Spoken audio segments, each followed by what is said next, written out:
All right. Well, if there's any positive of this time of year when there's a little bit of a break of One Piece for the holiday season, it's that I get to go back and look at all of the most recent chapters and think to myself, is there anything I forgot to talk about? And then I realized there was actually quite a bit because I was also busy making videos about every single devil fruit or something. I don't really remember. But one of the things I did want to talk about was that when we see the Rocks pirates at God Valley in the flashback, we get to see some of them had devil fruits that are currently used by different characters in the story, all right? And so I'm like, oh, that's really interesting. So there's three of them notably. We have Ganzui, my favorite Rocks pirate character.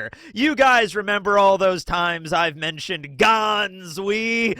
Man, he's gonna go places. I mean, I know he's dead now, but he's gonna go places. To the afterlife specifically. But, you know, he's the guy. He's the guy. He's the man with the plan, right? We have Ganzui, and then we have Captain John, where I have made videos about Captain John before because Captain John is like Buggy's Roger. You know what I mean? It's like Buggy didn't want to go after the One Piece at first. Maybe he thought that was a little bit out of his, expectations. He didn't want to reach for the stars, as it were. So he instead like, okay, well, Roger's One Piece is like the #1 treasure in the world. What is like the #2 treasure? And that was Captain John's. And so he was like, all right, we'll go after that. He never was able to find it as far as we know. I mean, all of the money he got for Kalibali Island and his warlord operation, that all came from Crocodile for a loan that he took off from him. So apparently Buggy, even with the armband, was unable to find Captain John's treasure. So, there's that. Of course, now with the Cross Guild and with Mihawk and Crocodile and everybody on board, now Buggy is reaching for the stars. Now he's living up to really what he's supposed to always be, an Emperor of the Sea, and go after the One Piece proper, all right? And if Captain John's treasure, shows itself along the way, I don't think Buggy would, shy away from that either. And then finally, we have Gil Bastar, who is probably the most interesting for me because Gil was never a character from One Piece to begin with. He was a character from Wanted. There he is right there. The whole book is called Wanted, but this is like a collection of Oda's like earlier works. Essentially Oda before One Piece, right? Even says Oda before One Piece right there, okay? So Gil Bastar I think Oda was 17 when he first drew Wanted. It was like something he like first sent into Shonen Jump. It might not have been the very first thing he ever sent into Jump, but I think it was the first thing that he won the prize for, because they always do those competitions where you can send in a work and it gets graded by professional mangakas. This was back in like the early to mid 90s, something like that. And so Gil was the main character of that story. And he's yet to have any lines in the story itself in One Piece. Like, he's never said anything. I think throughout all of God Valley, he's just kind of there in the background. So, I don't know. I think Oda is maybe skirting on him being more of like just a background Easter egg character, but he was shown to have a devil fruit that a current character does possess, and it's a really well-known devil fruit too. It's not just some random thing, okay? So, we're going to be getting into that today. Let's just start with Gil. Why not? We'll save Ganzui for last because he's the guy, right? All right. So Gil Bastar, during the time of God Valley, had the power of the Horo Horo no Mi. That's right. Perona's ghost fruit. And we don't really see him use it all that much. Once again, it's just in one little panel off to the side, we see Gil with a giant sack of treasure, and next to him is a ghost. We see Gil there, and he's smirking, and he's got his glasses and his hat, and he's like, ha, ha, ha. And you see a ghost. And the ghost, of course, looks remarkably similar to Perona's ghost that she makes during Thriller Bark, okay? The only difference is that their heads are shaped a little differently. Perona's have like an oval or like circular-shaped head, and Gil's have like a little bit of like ridges on their head is the best way for me to describe it. I don't know. So this is interesting for a couple of different reasons. Apparently, I guess the shape of the ghost changes depending on the user of the devil fruit, but like the overall design of the ghost doesn't change all that much. They look pretty much exactly the same, except their heads are just a little bit differently shaped. So I'm curious, is that like a thing that like, okay, your ghosts are going to have this sort of derpy kind of expression with their tongues sticking out, kind of like the boos from Super Mario World, right? Remember Super Mario World? That was the peak SNES game. game of all time, right? So, that's how they always look. But in the case with Gil, he's like, no, I want this one to have a slightly different shaped head. And then Perona's was like, no, I want mine to be shaped like an oval. It's like, and that's the only difference, or whatever. So we don't see him do anything else with it. We don't see him use the negative hollow. We don't see him making the little mini hollows that are explosives. We don't see him making the giant big boo that throws and blows up or anything like that.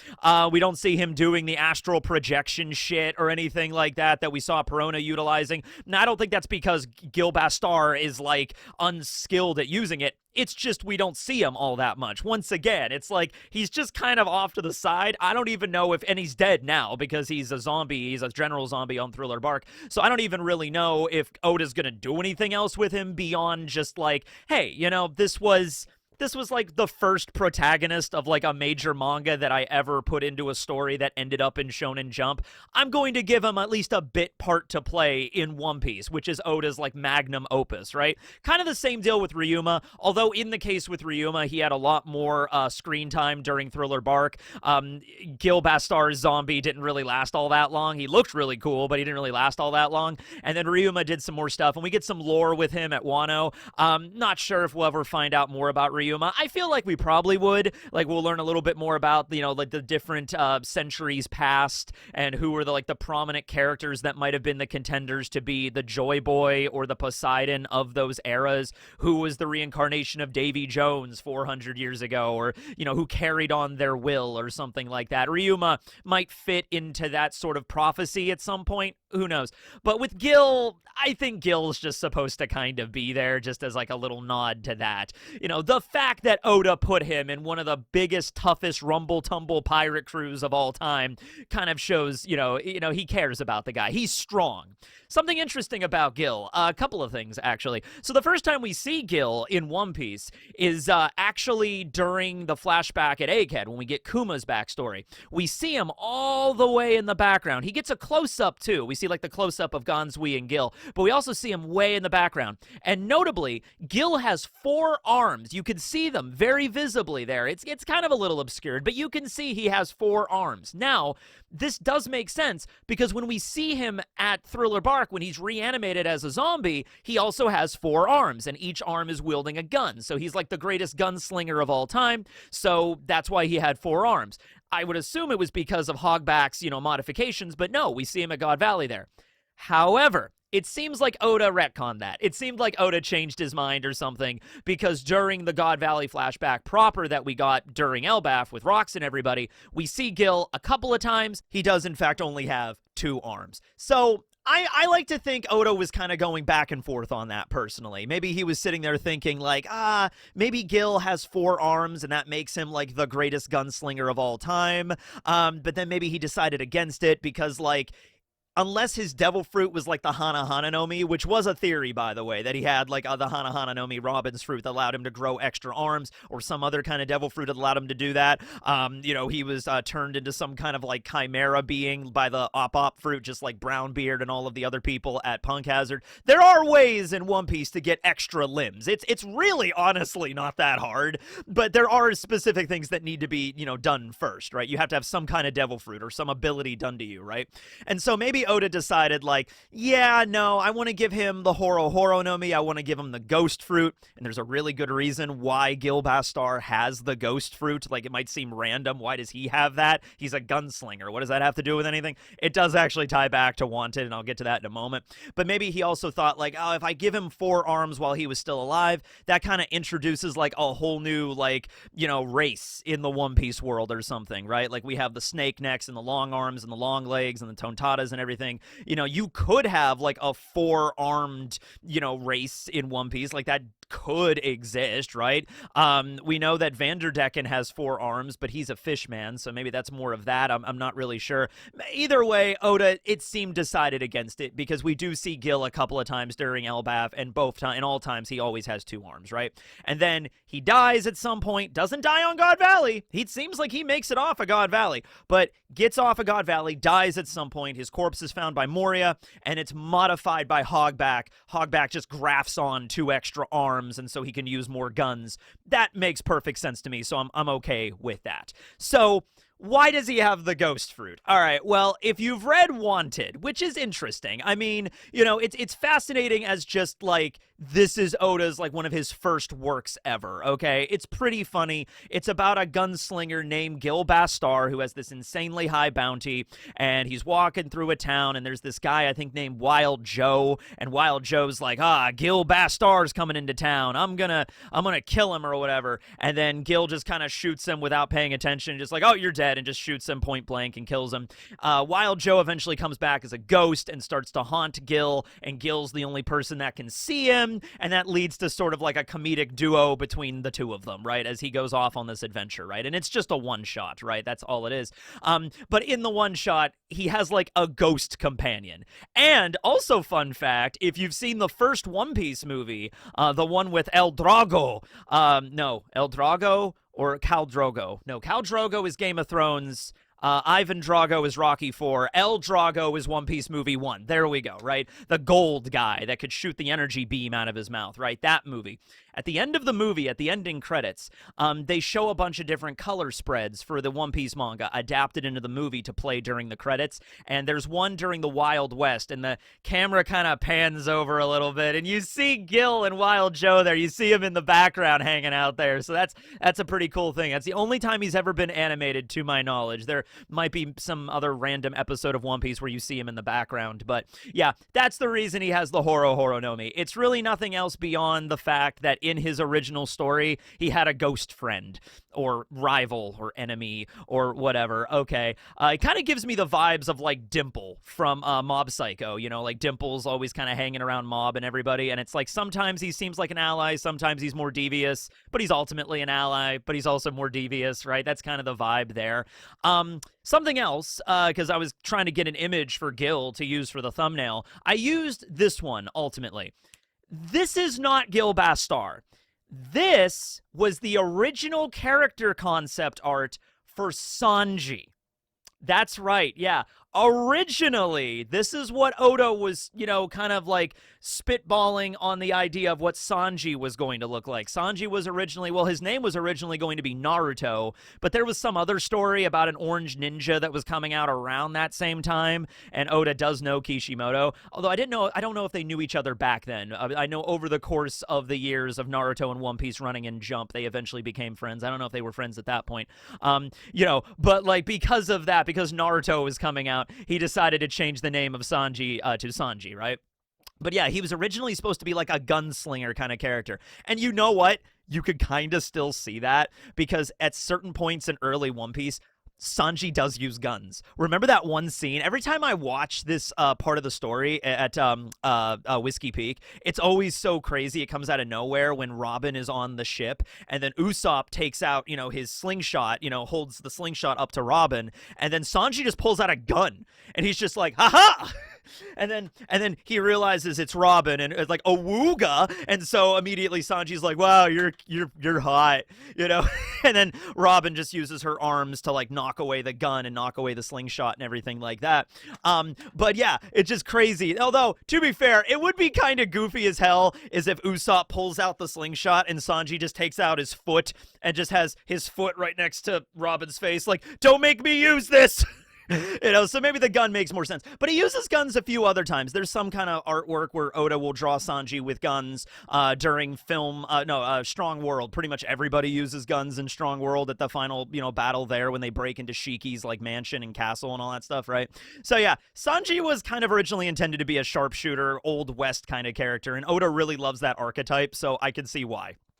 But yeah, this might be what, this might have been like the spiritual successor inspired by Gil Bastar. Also, Nami was supposed to have a robot arm and a giant metal axe. So, I don't know. In another dimension, One Piece exists, and it's very different. Sanji's a gunslinger, and Nami uses a giant battle axe with a cyborg arm. Kind of want to see that version, to be honest with you. Let's travel into the multiverse and see all the different versions of One Piece.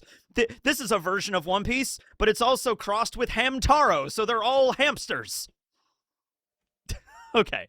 So next up, we have Captain John. Ah, yes, the alcoholic guy. Captain John, who was all about booze and money. And he had the power back in the day of the Jiki Jiki no Mi, or the magnet fruit, that is currently used by Eustace Kid. Well, currently is sort of like, Kid might be dead. All right, like, probably not. He's probably not straight up dead. But he might be. All right, there's a non-zero chance. Shanks hit him pretty damn hard, and then they blew up his ship. All right, so typically it's hard to survive something like that, but it is One Piece, and he is Eustace Kid. He had a 3 billion berry bounty, so I don't know if it would have been that easy for Shanks to kill a man with a 3 billion berry bounty, but he did have Dory and Broggy helping him out, so maybe it was. Anyway, so regardless of whether or not the fruit is in circulation or if Kid still has it, back in the day, 38 years ago at least, John had the power. And given the fact that John was all about money, you know, he was a combination of Scrooge McDuck and Mr. Krabs thrown into one. Money, money, money, money, money, money, money. You know what I mean? And he activated a power called Big Eater when he was on God Valley, and it drew in all of the treasure to him at once. Even the stuff that wasn't magnetic. That's just how greedy Captain John was. No, no, no. So it was all of the gold and diamonds and everything were inside of treasure chests, and Oda does make a point to show that each of the treasure chests were like covered in metal, like they were braced with metal, they had metal locks and, you know, gilding around them and stuff like that, stuff that would be metallic. And so then he uses Big Eater and activates his magnetic force to draw them all into him, okay? And then that is where his famous treasure came from. That's where the treasure arose from God Valley, which we understand that each of those treasure chests, according to Ganzui, man, Ganzui, he just knows everything, doesn't he? Love that guy. Is worth about 1 billion berries, which kind of like should not be underlooked or overlooked, either or. It shouldn't be looked at upon. It's so much money, right? It's glorious. They each had 1 billion, which, by the way, from what we've learned during Egghead with Vegapunk's research and everything, he was always going on about how he needed more funding in order to do all of the crazy technological advancements he did on Egghead, right? So a lot of money could be used for a lot of different reasons. You know, if the Cross Guild got their hands on all that gold, for instance, if Buggy finally realized his dream and found Captain John's treasure, he could use that to buy all of the mercenaries and bounty hunters that have been hiding in the One Piece world. So then he's like, ah, yes, with all this money, Buggy hires the 10 roughest tumble bounty hunters in the entire story. You know, your Boba Fett shows up and everything. It's really powerful people, right? So I don't know, yeah, but it's possible, right? Actually, that money might be useful in a different way because, like, we know Punk Records is floating around, and they even mentioned that, like, okay, Punk Records doesn't have the capacity to invent anything, and they also do not have any funding, so they wouldn't be able to do it anyway. But wouldn't it be funny if they end up finding Captain John's treasure and they use it to further, like, the technological advancements of the One Piece world? So, like, they make the internet, like they make Wikipedia. Vegapunk's dream was Wikipedia, right? So there you go. That could tie back in with that. Yeah, sure. Okay. So it's also very possible, and I did make a video about this. I did talk about Captain John having the fruit before, but if he does have that armband, and if Buggy has it, but he somehow cannot find the treasure, it seems like there's something special you got to do with that armband. So it's probably you need to use the magnetic fruit in order to charge the armband or something, using that magnetic energy, that electromagnetic energy, make a dynamo or something, and then boom, then you can maybe use it, and then you could see on a map or something, or it points to where the treasure is somewhere in the world, right? But Buggy has everything apparently that he's supposed to use, and he hasn't found it yet. So I guess that clearly means that Eustace Kid is still alive, and he's going to wash ashore on Kalibali Island alongside with Law and Beppo, and then they're all going to come together and work for the Cross Guild and find Captain John's treasure. There you go. Just take every character in the story that doesn't have a place to be right now, or we don't know where they're at, and just throw them into the Cross Guild. Law joins the Cross Guild. Kid joins the Cross Guild. Arouge joins the Cross Guild. Who else joins the Cross Guild? Gaimon. Everybody just join the Cross Guild so they could all be part of one particular organization, and then they can go into the final arc. Yeah, there we go. Fine. Done. We don't get to see all of the, like, because clearly this God Valley flashback only took place, you know, like a certain amount of chapters, and these characters were not like the prominent parts of it. You know, it was more about Rox and Garp and Roger and Rayleigh and everybody. So we don't see them as much as like what Kid could do with the fruit, but I'm assuming most of the stuff that Kid could, John could do all those abilities as well, right? Yeah. Was he awakened? Did he have the assign capabilities? Could he make a railgun? I don't know. We never got a chance to see it. I'm assuming Captain John could make a railgun. Makes a railgun that fires gold or fires, I don't know, silver or something. Gold and silver are also not magnetic. I don't think they are. He makes a gun that fires steel. There we go. Is steel magnetic? I don't know. I don't know chemistry. All right. Moving on to the last guy. Ganzui. All right. Ganzui, big, heavily armored dude. He's got an epic beard and an epic top knot. He has red hair. That was canonical in the cover page we see with all of the Rocks pirates hanging out. He has a big appetite. He's got some cool glasses. Loves to eat grapes, And, yeah, he has the power of the Bamu Bamu no Mi, which is the bomb fruit. It's the same ability that Mr. 5, Gem of the Border, has currently in the story. He does still have the fruit. It's actually confirmed he's still around. Perona and Gem are still alive. Kid is still up in the air. But yeah, Gem is currently a firefighter living on the island along with the other members of Baroque Works. They started up a new spider cafe, right? And so once again, the way that Gem used the ability was he would pick his nose, take a booger, and like flick it at people, and then they would blow up, right? Same thing that Ganzui does. So I'm starting to wonder, like, sometimes, like with Perona, I don't think she knew Gil, but maybe Gem knew Ganzui. Maybe Gem was growing up in a town and Ganzui was a retired pirate at that point. No, he does die and become a zombie at some point, so it seems like he became a zombie when he was still a pirate. I don't know. Maybe Gem met him at some point. I don't know. Maybe it's possible he met him before he died,